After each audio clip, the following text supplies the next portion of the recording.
as humans are very automatic. I would argue that today, more than 90% of what you do, Jason, is automatic. Mm-hmm.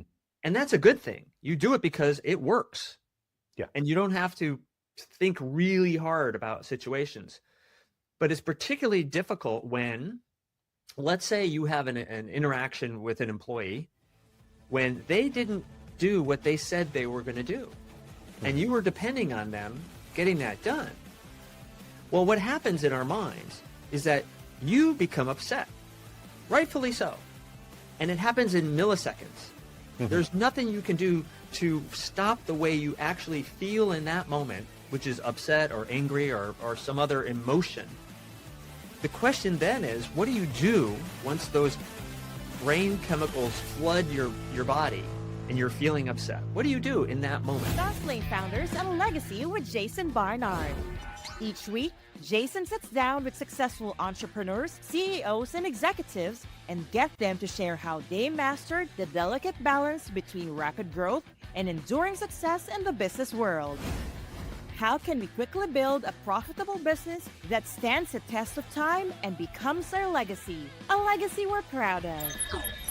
Fastlane Founders and Legacy with Jason Barnard. Hello, everybody, and welcome to another Fastlane Founders and Legacy. I'm Jason Barnard, and I'm here with a quick hello, and we're good to go. Welcome to the show, Glenn Gow. Wow, had no idea I was going to be sung to. That's fantastic. Jason, it's a pleasure to be here. Yeah, I'm wondering, did I get your name right? Gow rather than Go? You did. It's actually, yes, exactly.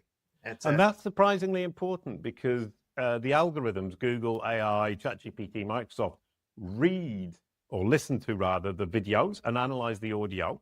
Saying somebody's name right is super important so that Google and Bing and ChatGPT and Perplexity understand that Glenn Gow is talking to Jason Barnard.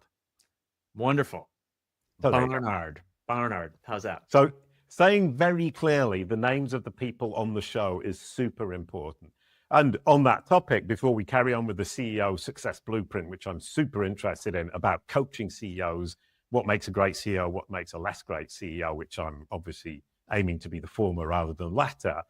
I'll start with Google search results. You have this lovely little knowledge panel on the right-hand side when I search your name, which looks great. So you look like an authority. Unfortunately, it says author. I would imagine you'd rather it said CEO coach and it said specifically what you do. That's true. And when I click on see more, I get this result, which looks even better. And one of the things that we do at CaliQ for our clients is get this result rather than this rather less impressive result by helping Google understand how important you are.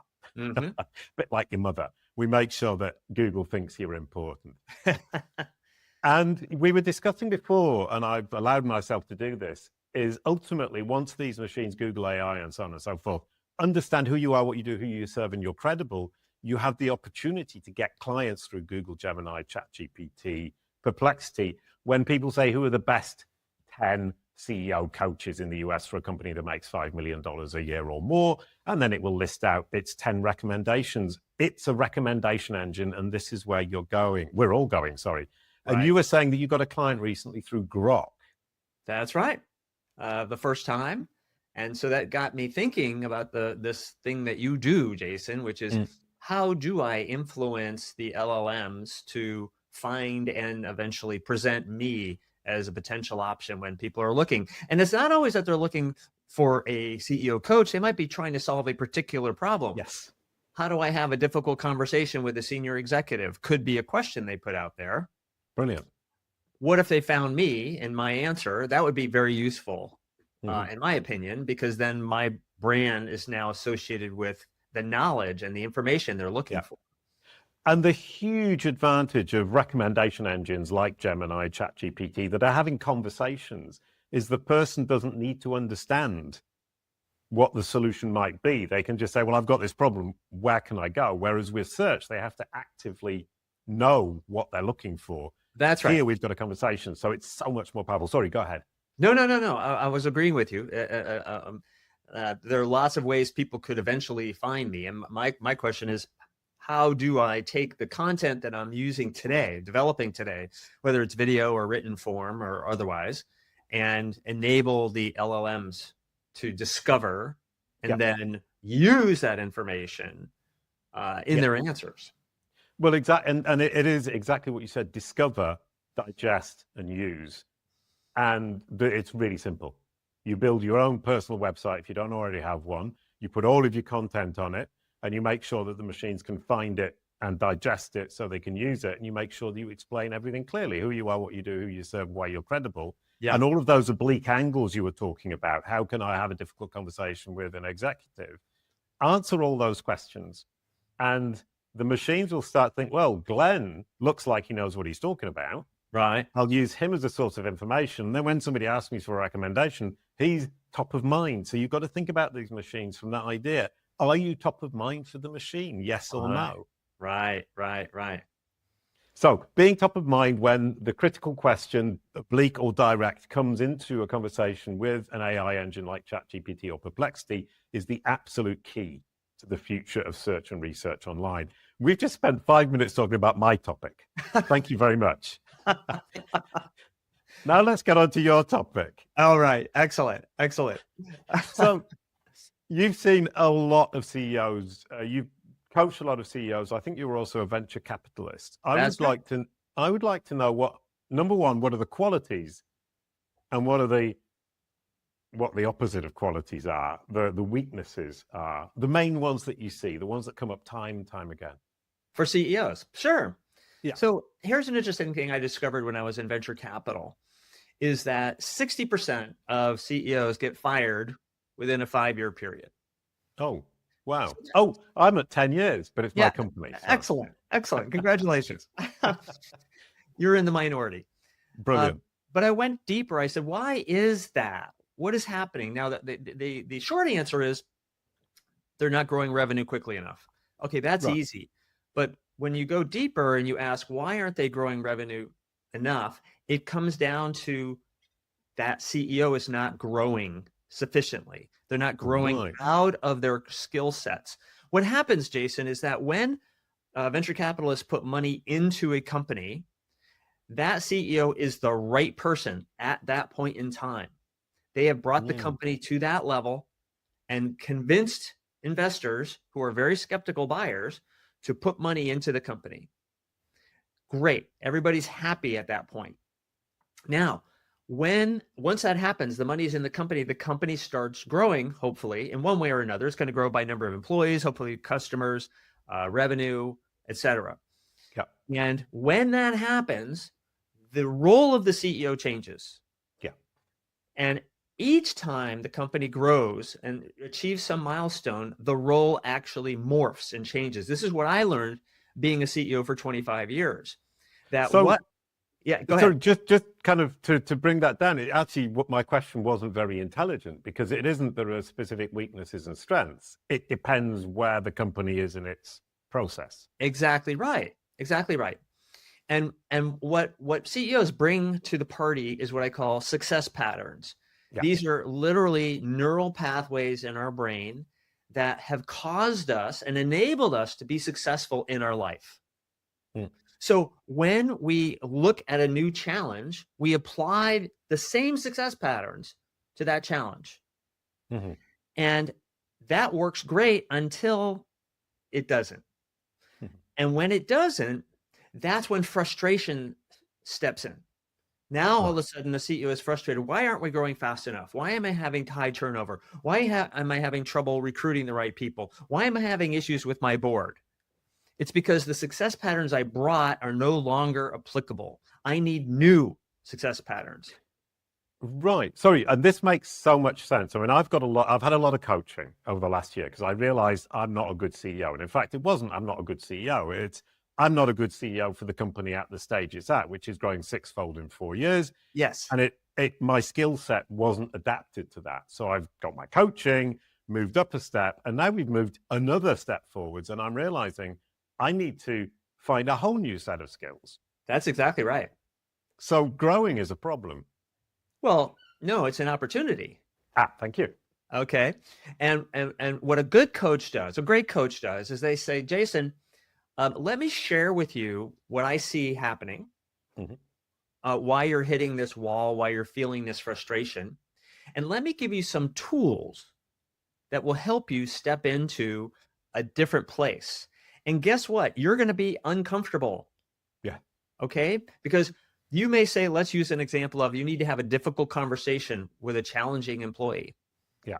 And most people are going to try to avoid that. It's just natural human tendency. We don't want to have difficult conversations. And yet, as a CEO, it's your responsibility to have powerful, difficult conversations, but you're not sure how to do that.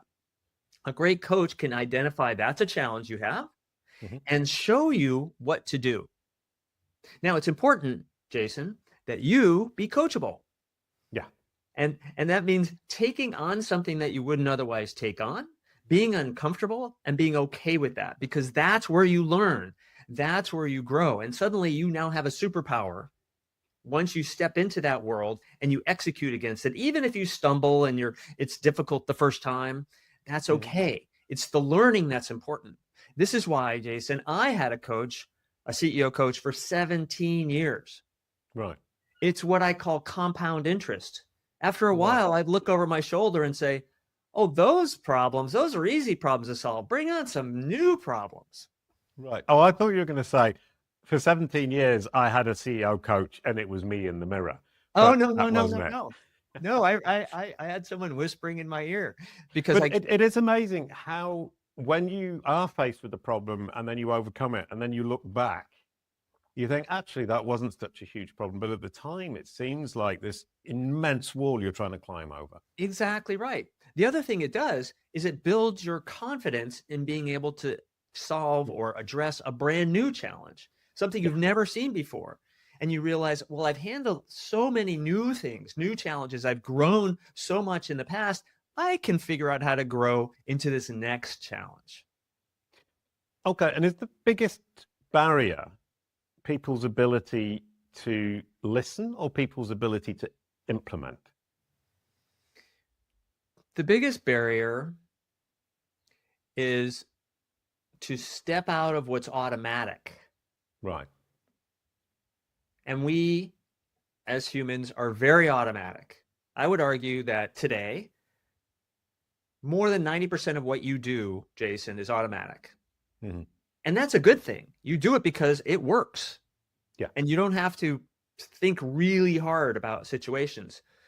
But it's particularly difficult when, let's say you have an interaction with an employee when they didn't do what they said they were going to do. And you were depending on them getting that done. Well, what happens in our minds is that you become upset, rightfully so. And it happens in milliseconds. Mm-hmm. There's nothing you can do to stop the way you actually feel in that moment, which is upset or angry or some other emotion. The question then is, what do you do once those brain chemicals flood your body and you're feeling upset? What do you do in that moment? Mm-hmm. Most of us react immediately. And we have a conversation expressing our anger, let's say. The trick is to observe your behavior, to notice, oh, I became angry, and then pause. Literally, take a breath. And now what happens literally in your brain is your prefrontal cortex takes over when you pause. This is what's called the executive function. Right. And now you say, oh, I remember the last few times I had a conversation when I was angry, it didn't go so well. So I'm going to try something else. Yeah. I'm going to try maybe being empathetic with that person. I'm going to be curious with that person who didn't deliver what they said they were going to deliver. I'm going to say, please help me understand what happened. And what's amazing in that situation is now that person is going to interact with you in a much more positive way. Because if you entered that conversation angry at that individual, rightfully so, they're going to become defensive and you're not going to have a good conversation. Yeah. But if you're curious and you say, gee, Glenn, please help me understand what happened. Now I have a chance to explain to you that my child broke their arm and I had to take them to the emergency room, and I forgot to tell you that this was happening, Jason, and that's why I'm late. And we can heal these relationships as opposed to break them apart once we pause and we let our more conscious mind take over. Right. And is human relations the biggest problem? One of my favorite quotes from one of my CEOs is, Glenn, this job would be so easy if it weren't for all these humans that report to me. So yes, it is far and away the biggest challenge because humans are difficult to manage. But this is the key to success. Right. CEO who focuses on two things. Number one, the number one job of the CEO is to build a great leadership team. Notice I said leadership team, not management. Right. And by leadership team, I mean, not only are you hiring people that are better than you at the thing they own, you're hiring people who know how to scale already.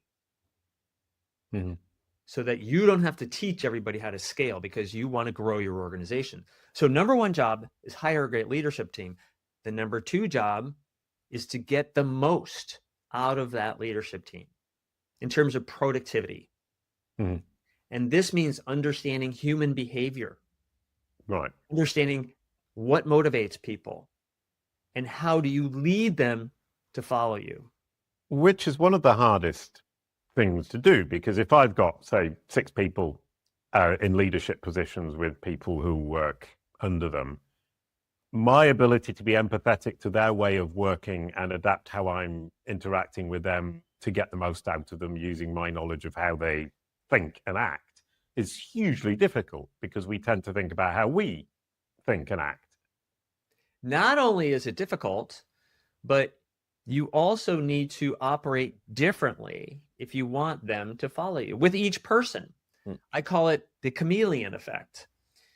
You need to operate with this person in a different way to get them to understand what it is you want them to do, to have them motivated to do that, to have them think out of the box to solve the problems that they're going to encounter every day because they think about the world in a certain way. Whereas over here, you might have a person that doesn't think in those ways at all, but they're motivated by other things. So you need to adapt to the people on your team because the hardest thing for us to do is what I call human behavior change.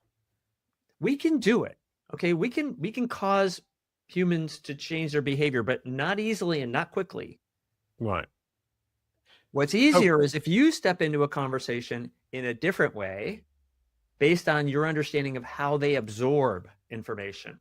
Right, which is brilliant. Now, I have 2 more questions. Number one is, are there some groups we can put people into, i.e., let's say 6 buckets of types of person and ways to motivate them that you can just list out for me? Well, I'm going to answer your question with an anecdote. Okay. First, let me answer your question directly. There are many valuable tools to use, and I don't have any favorite. Right. 2 of the most common are the DISC profile and Myers-Briggs. Okay. I don't know if you're familiar with those, but yeah. Okay. So I want to give you an anecdote, partially because you and I are very interested in the world of AI. So one of my CEOs was having a challenge with his co-founder. And the challenge had to do with culture. The CEO was focused on culture change, and they were having a culture change conversation. And his co-founder's technical. And the technical person wasn't really all that interested in the conversation about culture. They wanted to talk about technology. And so there was a real struggle going on here. So my CEO said, hey, wait a minute. Oh, by the way, they were doing this conversation on Slack. My CEO said, we just did a Myers-Briggs study. I know what my result is, INTJ or something like that. And I know what my CTO's results are, something different. He fed these into ChatGPT. And he said, here's the conversation we're having. How can I communicate more effectively with my CTO to get this point across? And he said it was a transformational. immediately he was able to understand how to communicate using ChatGPT to this individual to get them to actually talk about ultimately the culture change conversation he wanted to have. Brilliant. Super. I like that anecdote, and you can see I'm going, okay. Another question is, can I just ask the person, how would you rather I communicate with you? Well, if they're self-aware, yes. Right. So the most common way is some people like visual, some people like auditory, some people like a combination. Some people like to see things written in written form. Some want it just verbal. So if people are self-aware, Mm-hmm. you can ask them, and sometimes you'll hear that. You'll notice people talk about that sounds good as opposed to that looks good. That's an indication that they're more auditory than visual. Now, the majority of the population is visual, but we all have these subtleties. Sometimes you'll see someone or hear someone say, hey, can you send that in an email? That means they're going to process more effectively. They don't even realize it, but they're going to process more effectively if they have a chance to read it. And other people don't want to get an email. Their inbox is already full. They'd rather just hear it from you and move on. Right. And so you have to look for these subtle clues because most people are not self-aware about how they receive and act on information. Yeah. Well, super. And sorry. So my role as CEO is to adapt my management style to the person I'm talking to, and their role as the leader, as you said earlier on, is to adapt their leadership style to the people they're talking to below them, and so on and so forth. And that's a whole fountain. That's right. That's right. And a that's trickle because down waterfall was the word. Sorry. No, that's exactly right. And it's all about asking your team, do you want to be a more effective leader? Here is a tool. All I'm giving you is in this discussion here is a tool. So a tool is what you make of it. And so you ask yourself, can I begin to use this tool in my next conversation? Can I be aware of what's happening and see if I'm communicating more effectively as a result of using this tool or not? It's either the tool's not working or I'm not using the tool well. It's one or the other. But you practice, you become better at using a tool. You don't usually become expert at using a tool as you immediately start using it. It takes practice. Right. Oh, super duper. Right. I mean, I think kind of that self-awareness, and how you talk about it. And here's the last question then. It really is an ongoing situation of self-awareness and being able to regularly take a step back, which is actually very difficult, because however much I got myself coached last year and however well I was doing last year, two things have happened, or three things actually. Number one, my company's grown. Congratulations. Thank you. Number two, I've lost sight of the things that I had learned because they start to fade, some of them in my memory, and I'm evolving too. And the people I'm working with have evolved as well. Correct. And so from my perspective, what would you advise me to do to be able to take that step back regularly? How often and how do I do it? So my favorite way is to have someone you can talk to, someone who can see the patterns that you are expressing in the way you communicate. So a mentor or a coach or even a colleague, another CEO perhaps. So that's my favorite way is someone who's aware of what you're trying to accomplish and can watch for those things. If you don't have that, then my favorite way is through weekly planning. So sometimes we do quarterly planning, we do monthly planning, but weekly is very effective where you step back and say, okay, who am I going to be interacting with this coming week? What have the experiences been in the past when I've worked with these individuals? Oh, this person, I just tell them what to do and they go do it. This person, we're having some struggles. So what is it about my behavior that's enabling those struggles to happen? How can I think about changing? Think first about changing your own behavior before you think about changing other people's behavior. Brilliant. Thank you. That was absolutely brilliant. I was just thinking, I think of 6 people at CaliQ are going to be very happy to have heard this episode. And they're going to think, yes, our life is going to get significantly easier now. Thank you so much, Glenn. That was brilliant. Thank you, everyone, for watching. See you all next time. And a quick goodbye to end the show. Thank you, Glenn. So much of a pleasure. Thank you so much.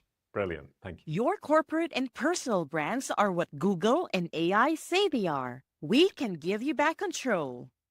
CaliCube.